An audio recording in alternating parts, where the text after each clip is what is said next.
Herkese merhaba. İsmim Talha Demirten.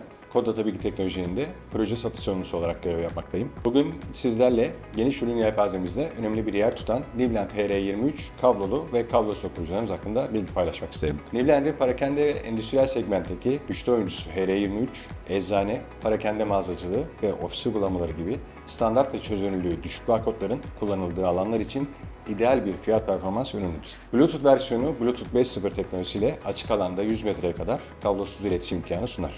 2600 mAh bataryası ile tek şarjda 16 saatin üzerinde operasyon süresi sağlar. Özel operasyonunuz için programlanabilme yeteneğine sahiptir. Ayrıca Newland bu serinin dayanıklılığına olan güvenini 5 yıl garanti sunarak tescillemiştir. İşletmenizin ihtiyaçlarına en uygun modeli belirlemek için uzman kod data ekibimizle iletişime geçebilirsiniz.